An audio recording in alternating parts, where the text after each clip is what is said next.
For 5 centuries, the crossroads of Europe and Asia has been known as Istanbul. Once, it was called Constantinople. A Christian island in a Muslim sea, it withstood every assault by the warriors of Allah. In 1453, the Sultan besieged the city with a new army, men sworn to lay down their lives for him. An army of slaves, they were the sword of Allah and the scourge of Christendom.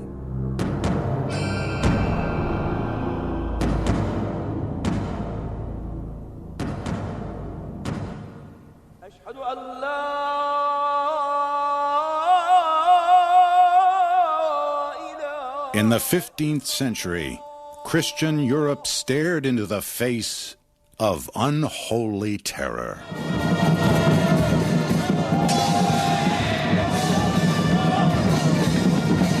Rising out of Asia Minor like a whirlwind, the Ottoman Turks stormed into Eastern Europe.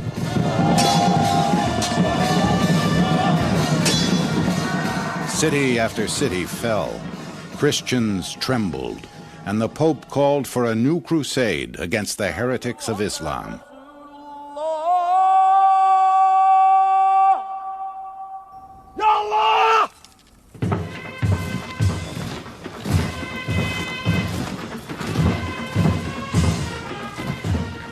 The Turks did not fear these holy warriors, for the Sultan had his own, his elite infantrymen, the Janissaries, respected by Muslims, dreaded by Christians, and surpassed by no one.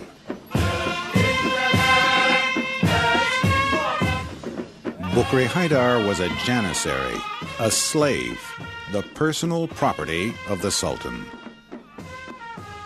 Islamic law forbade enslaving Muslims, but not infidels. A 14th century sultan spared the lives of Christian soldiers taken as prisoners of war in return for their unswerving loyalty. Legend has it that a holy man dubbed them Janissaries, the new troop, destined to spread terror wherever they went. These were the first Janissaries. Whenever the Turks invade foreign lands and capture their people, an imperial scribe follows immediately behind them, and whatever boys there are, he takes them all into the Janissaries and gives 5 gold pieces to each one and sends them across the sea.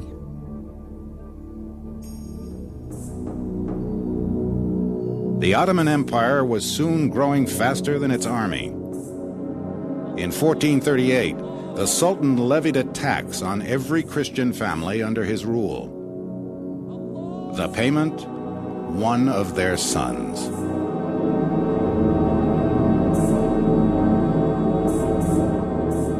Every 5 years, the Sultan's representatives scoured the countryside to collect the tax. He could not take an only son nor a gypsy, since gypsies were considered unreliable, but any other healthy boy between 8 and 18, like Bukri Haydar.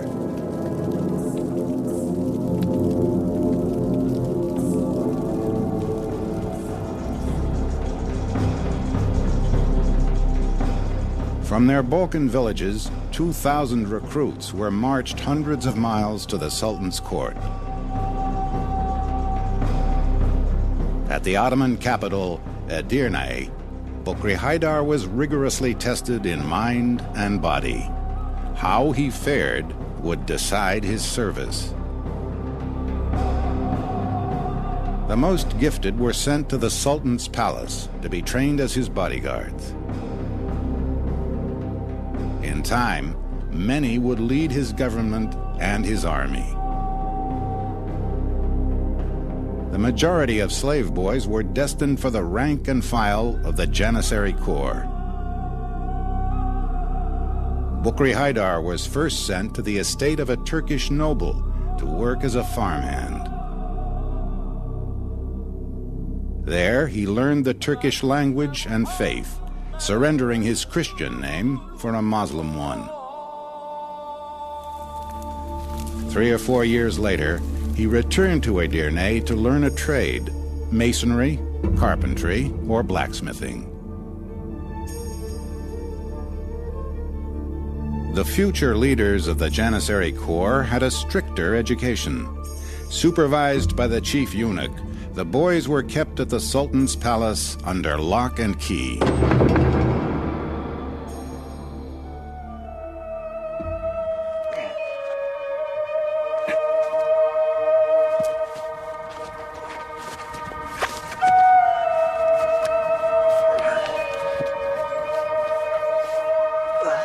For cadets like Bukri Haidar, training could continue for 8 hard years. Wrestling, weightlifting, swordcraft, lance throwing, horsemanship, and archery.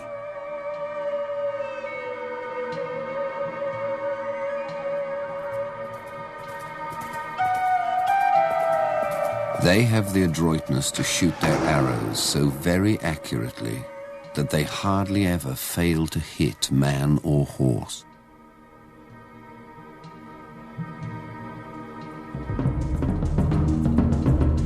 In 1444, alarmed at the spread of the Muslim Empire, the Pope declared a holy war. Against the Crusaders, Bukri Haidar would put his long education to the test. At the Black Sea port of Varna, Christianity and Islam met in battle.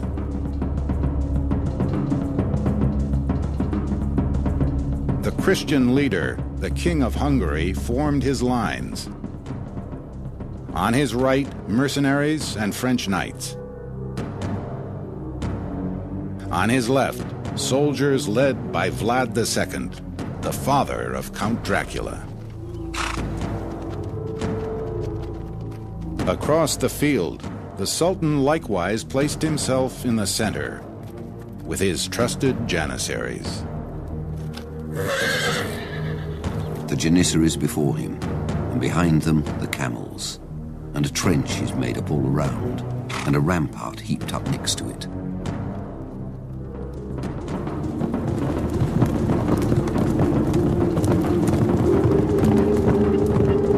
The Christians attacked. They charged the Turkish right so fiercely that the line broke. On their left, the Turks counterattacked just as hard.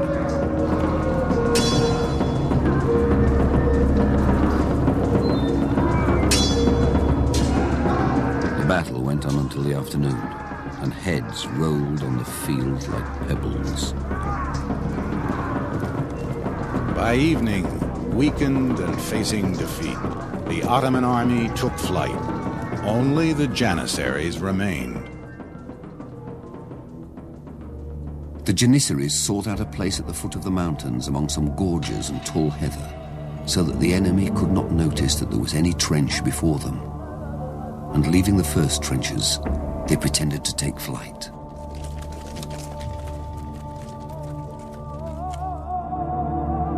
As the Hungarian king pressed on, one of his generals tried to stop him. You don't want to fight the archers in the hills, for they will kill your horses and your men will be lost.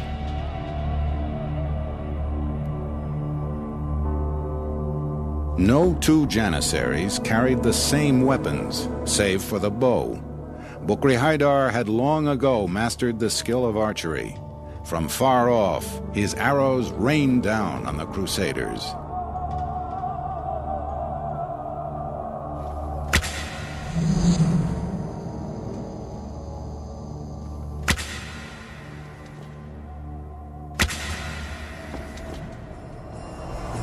The king marched straight upon them, wanting to crush them swiftly.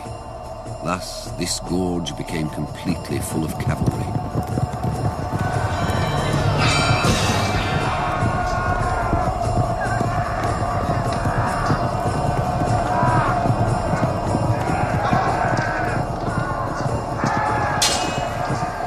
Then, leaping out, The Janissaries beat them and killed them as they wished. In the thick of the fight, Bukri Haidar faced a resplendent knight. This Janissary, having noticed the fine armor and the feather and clasp on his helmet, cut off his head and brought it before the Sultan, and throwing it before him said, "Fortunate lord, here is the head of some famous enemy of yours." It was the King of Hungary. The Janissaries had routed the Christians, but the casualties were so terrible that the Sultan vowed, "May Allah never grant me another such victory."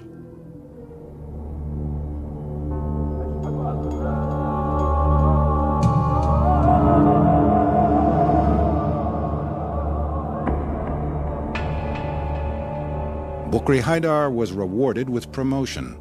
Returning to his barracks, however, he lived a monastic life.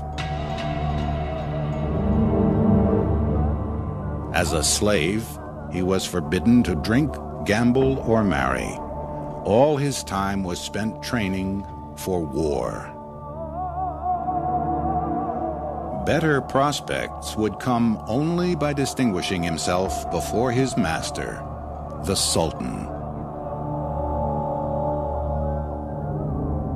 They have their task in common. At night to lie near the Sultan and take the night watch silently. Rain or snow, winter or blizzard, each must remain in his place. Each night 50, and 100 when necessary.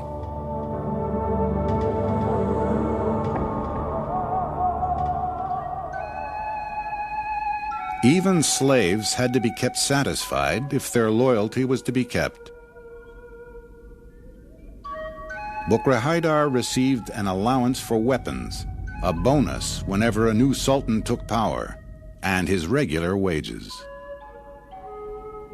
Wages are paid by the imperial court every quarter year in full and without fail, and it also gives them clothing once a year. The Sultan's money was well spent. Fear preceded the Janissaries. Victory followed. Their very music, crashing cymbals and pounding drums, was dreaded. Unstoppable, they swept through the Balkans like a scythe. Bukri Haidar served under a corporal in a squad of 10, with its own pack horse, tent, and treasury. They are diligent and get up early in the morning. They are frugal when on the road and live on only a little food, a little badly baked bread and some raw meat. Their camps were well kept, their latrines well ordered, their ranks well disciplined. Cowardice, disobedience, and desertion were punished by death. Yet so devoted were the Janissaries to Allah and each other that it was said 10,000 of them could be led by a thread.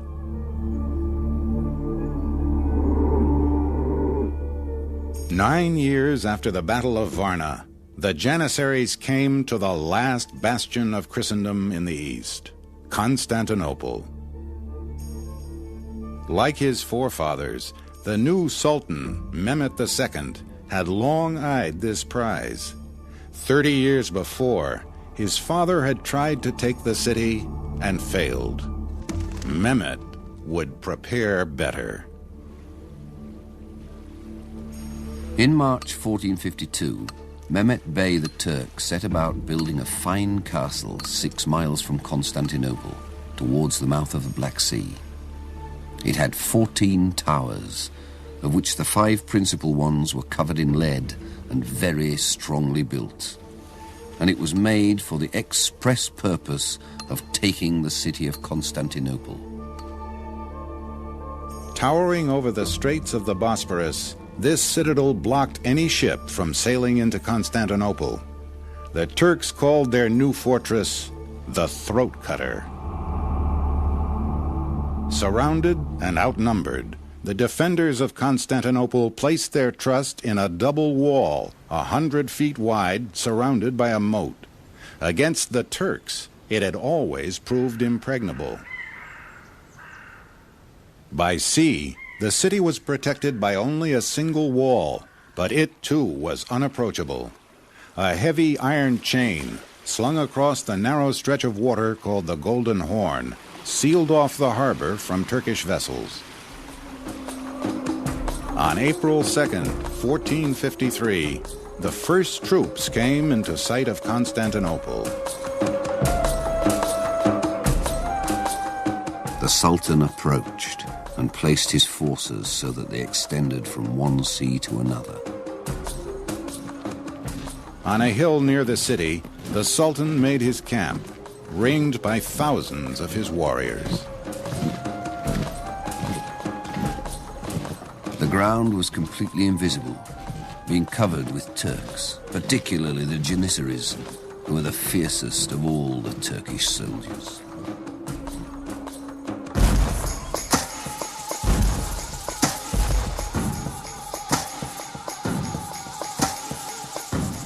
The Turks unleashed a thunderous bombardment.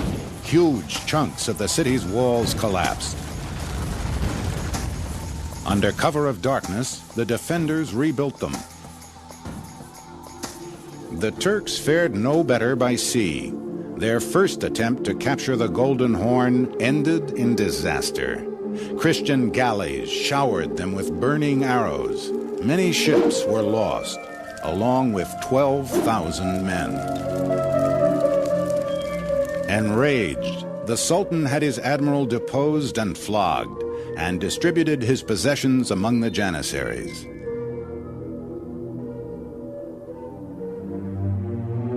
As dawn broke on April 22nd, the Christians in Constantinople witnessed an act of sorcery, boats sailing on land.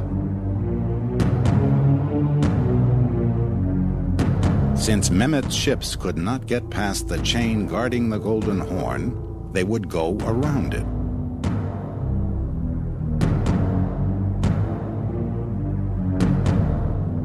With horror, the Christians watched as the Turkish fleet slithered into their harbor.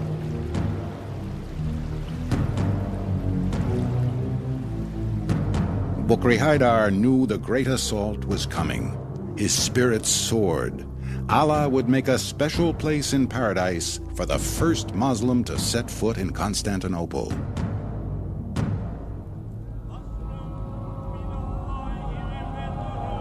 All night, the Janissaries prayed and celebrated. 1 hour after dark, the Turks began to light a terrifying number of fires, much greater than they had lit on the 2 previous nights. But worse than this was their shouting, which was more than we Christians could bear.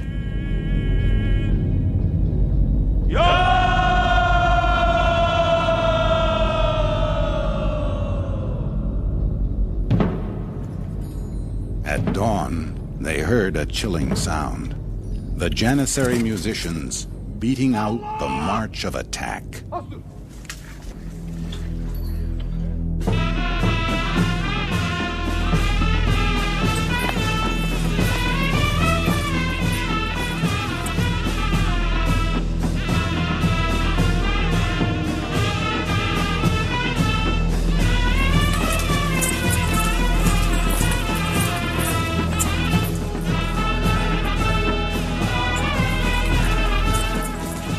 When the next day came, the cymbals began to sound and the pipers and trumpeters joined in, giving the signal for assault.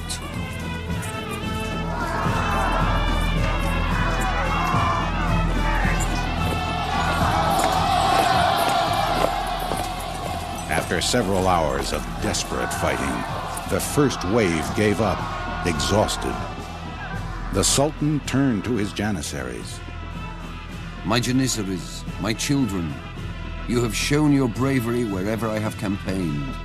Now, it is through you that the city will be captured. All now hung on them. They advanced, not rushing like the others, but keeping their ranks in perfect order in the face of arrows and stones, unbroken, undaunted. The Sultan himself rode out with a great array of troops. He chose to fight in front of the breach in the walls with a contingent of brave young Janissaries, and there were more than 10,000 of them, fighting with the courage of lions. Vying for glory, the Janissaries hacked their way through the breach. Christians were pitted against the Christian-born, now fighting for Islam. The cry went up, "The city is taken."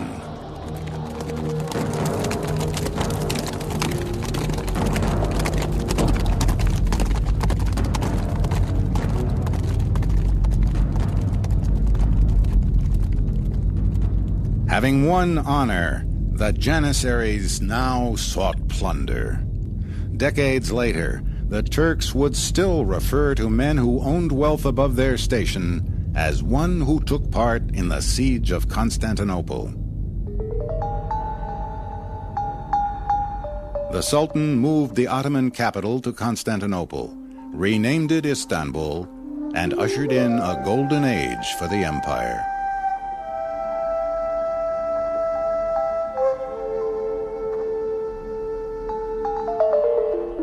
Mehmet built a magnificent palace called Topkapi. In its outer courtyards, the Janissaries trained. The empire grew ever larger, the demand for soldiers still greater. The Sultan needed more troops than the tax on Christian boys could supply. By 1600, Turkish citizens were recruited into the Janissary Corps. Soon, most were not converts like Bukri Haydar, but native Muslims. The esprit of the Sultan's slaves was broken, their loyalty corrupted. For the next 3 centuries, the Janissaries dominated not the battlefield, but the court, fabricating intrigues with the women of the harem and plotting to assassinate sultans. In 1826, when the reigning sultan tried to abolish the corps, the Janissaries revolted.